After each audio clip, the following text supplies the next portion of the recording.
Muy buen día, que el Señor le bendiga. Espero que se encuentre muy bien.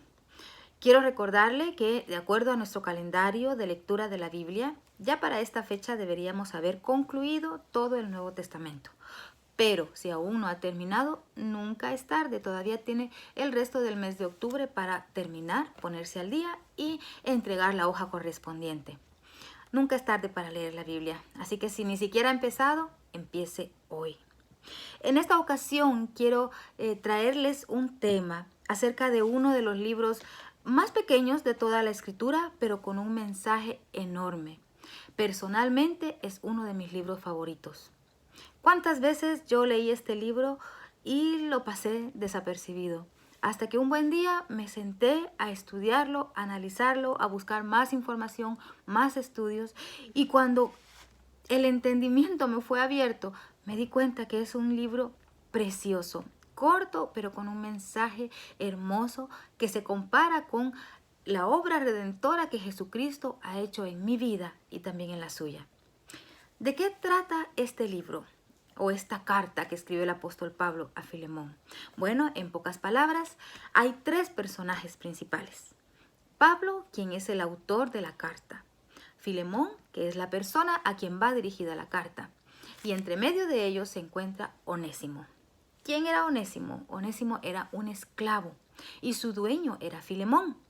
Pero resulta que este esclavo llamado Onésimo le roba algunas posesiones a Filemón y se va huyendo. Filemón y Onésimo vivían en Colosas. Resulta que Filemón también era cristiano y fue convertido a la fe en Jesucristo a través del apóstol Pablo. Pero Pablo, en el momento en que escribe esta carta, se encuentra bajo arresto domiciliario en Roma. Pues resulta que Onésimo, el esclavo, va huyendo y llega hasta Roma. Estando en Roma, escucha el evangelio a través de Pablo y se convierte también en un cristiano. Pero hay algo importante que hay que hacer notar. El hecho de que nosotros nos convirtamos en seguidores de Jesucristo cuando le conocemos, no significa que los pecados que hayamos cometido antes de convertirnos sencillamente sean borrados. Para Dios son borrados, pero aquí en la tierra tenemos que pagar las consecuencias de esos pecados que cometimos. Esto es lo que sucede con Onésimo. Él había cometido un robo y estaba huyendo de su amo. Entonces, ¿qué es lo que hace Pablo? Y lo que deberíamos hacer todos los cristianos, o todos los líderes, o todos los que tenemos la oportunidad de aconsejar a alguien. Pablo lo que hace es, al conocer la situación de Onésimo, quien fue honesto y le cuenta todo lo sucedido a Pablo, lo que hace Pablo es que lo manda de regreso con su amo y junto con él le envía esta carta, que es la que ahora nosotros leemos. Y en esta carta lo que está haciendo Pablo es convertirse en un intercesor, en un intermediario, ya que a través de la carta Pablo le pide a Filemón que perdone a su esclavo Onésimo, que le perdone lo que le haya hecho y que lo reciba como que si fuera a él mismo, como que si fuera Pablo, que lo reciba y que lo restituya, que no lo trate más como a un esclavo, sino que lo trate como a un hermano en Cristo. En otras palabras, le está pidiendo que lo perdone y que le dé la libertad, que ya no sea más su esclavo. Y algo que a mí también me impacta, y aquí quizá es donde se centra la analogía que se hace de esta carta con la obra redentora de Jesucristo. Y lo leemos en el versículo 18, donde Pablo le dice a Filemón, y si en algo te dañó o te debe, ponlo a mi cuenta. Esto mismo fue lo que Jesucristo hizo cuando Él murió en la cruz del Calvario por sus pecados, por mis pecados. Lo que hizo Jesucristo es ponerse en nuestro lugar, saldar nuestra deuda. Si algo nosotros teníamos que pagar, Jesucristo lo pagó por nosotros. Esa es la gracia por la cual nosotros somos salvos. Cuando recibimos a Jesucristo, estamos aceptando que Él ya pagó por nuestros pecados y ahora somos libres, ya no somos más esclavos del pecado, somos libres en Jesucristo. Y de eso es lo que trata esta carta, ya que Pablo le está pidiendo a Filemón que como buen cristiano también sepa perdonar. El libro de Mateo nos dice en el capítulo 18, y en el versículo 15. Por tanto, si tu hermano peca contra ti, ve y repréndele, estando tú y él solos. Si te oyere, has ganado a tu hermano.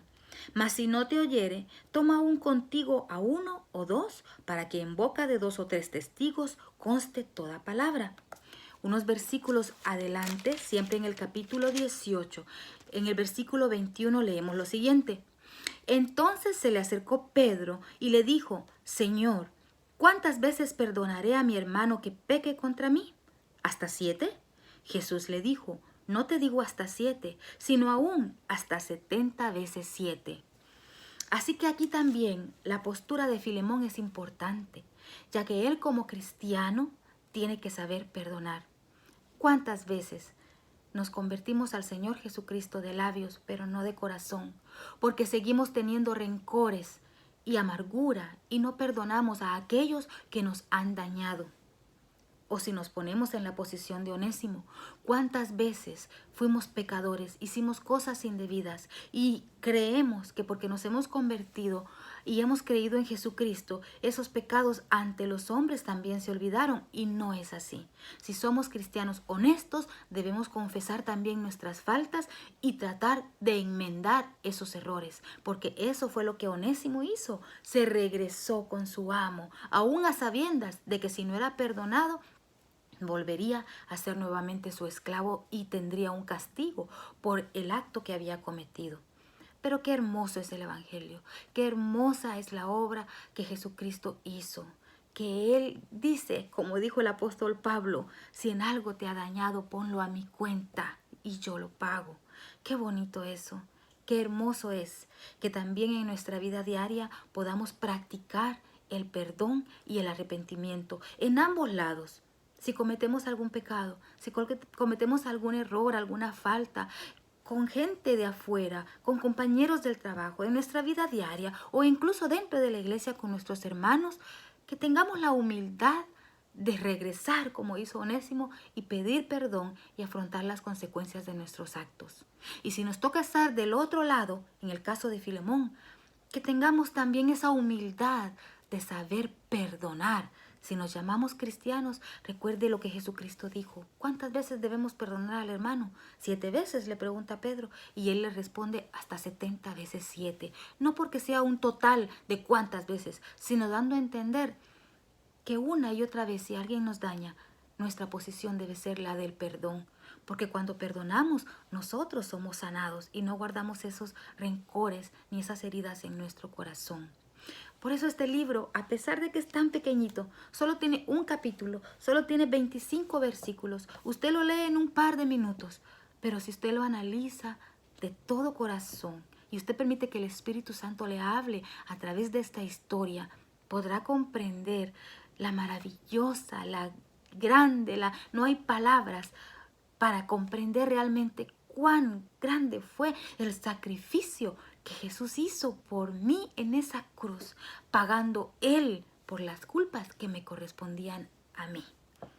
Espero que hayamos aprendido hoy un poquito más acerca de su palabra y que cada día le busquemos más, porque cuando leemos las Escrituras conocemos más lo que Él nos ama, conocemos más cómo es Dios, todo lo que Él hace, sus planes, sus deseos, lo que Él quiere que hagamos día con día. Que leamos la Escritura y que también la pongamos en práctica. Recuerde que la Biblia sigue vigente, ayer, hoy, siempre. Esta carta se escribió hace 2000 años, pero al día de hoy nos deja este mensaje tan importante. Arrepintámonos de nuestros pecados, pidamos perdón. Y si estamos de la otra parte y somos la parte dañada, tengamos la humildad de perdonar. Que el Señor le bendiga y que sigamos teniendo un bendecido día.